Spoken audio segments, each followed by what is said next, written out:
Namaste students, Khusro Bhutio, IJV and Dr. Naran Singh Segot, Assistant Professor Department of Salatan, Faculty of Higher Science, Jyoti Vidyapeeth, University. In previous classes, we discussed about disorders of liver. In today's class, we discuss about cellulitis. What is the cellulitis? You can see cellulitis is a common infection of the skin and the soft tissue underneath. It happens when bacteria enters a break in the skin and spread. The result is infection which may cause swelling, redness, pain, etc. Risk factors of cellulitis: trauma to the skin, diabetes, varicose vein, liver disorder like hepatitis, cirrhosis, eczema, skin disease, psoriasis, chickenpox. It is causes injuries that tear the skin, infection after surgery, long-term skin conditions such as eczema, psoriasis, foreign objects in the skin, bone infection underneath the skin. An example is a long-standing open wound that is deep enough to the exposed to the bacteria. Symptoms: cellulitis can appear on almost any part of the body. It usually shows up on damaged skin such as inflamed wound, dirty cuts, area with poor circulation. It needs to be treated by doctor. Common symptoms are redness, red streaking, swelling, warmth, pain or tenderness, leaking of yellow clear fluid or pus. Student, you can see the picture of cellulitis in lower limbs. When to seek emergency care for cellulitis, go to the emergency room if you have any of the following: high fever, nausea, vomiting, reddened area increased pain, numbness of area. It is investigation. Your doctor will do a medical history or physical exam. The additional procedure include a blood test, X-ray, culture, and sensory test. Now treatment.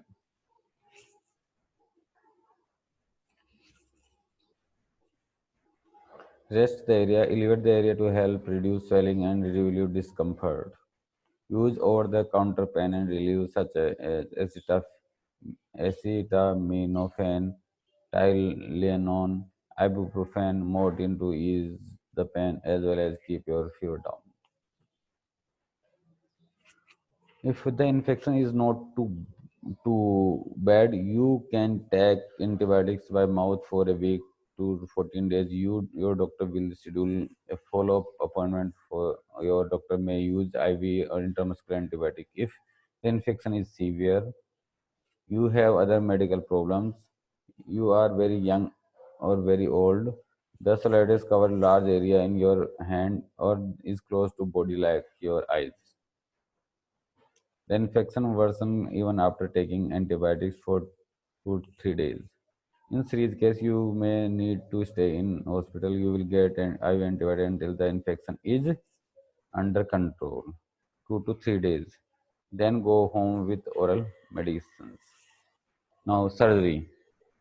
Rarely severe case may need surgery. For example, doctors may need to open and drain an abscess or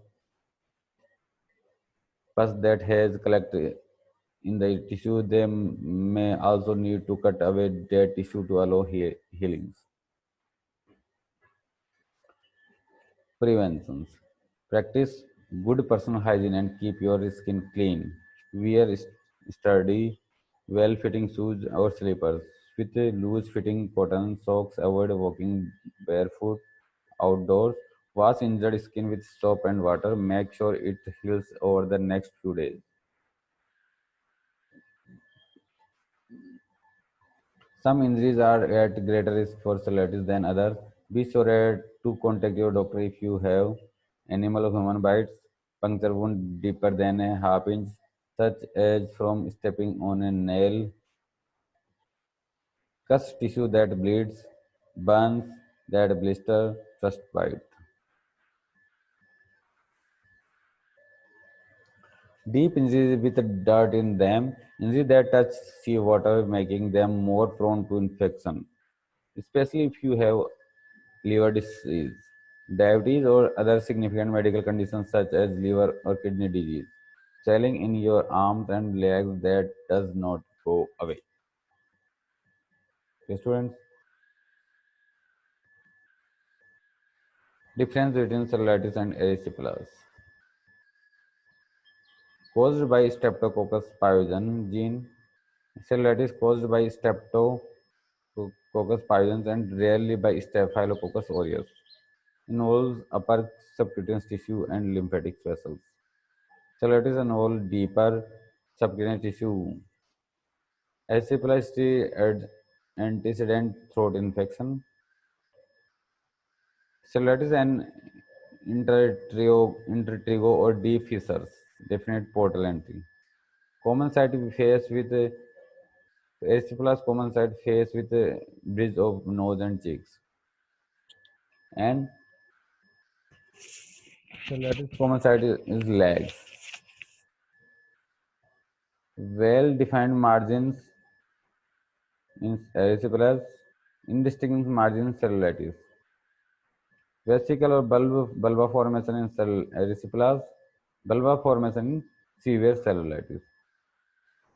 Self-limiting, erysipelas is a self-limiting disease. Cellulitis, if untreated, necrosis can supervene.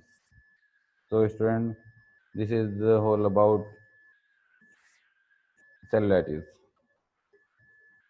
Definition, causes, clinical symptoms, diagnostic procedures, medical treatment, then surgical treatment, and last one is difference between cellulitis and erysipelas because both are the same features and also skin disease also same. Okay, student, this session is powered by Digital Session 2.0 Jyoti Vidyapeeth University Jaipur. If hope you are satisfied with this digital session. If you have any doubt and queries, please mention in comment box. I will resolve it soon. Thank you, students.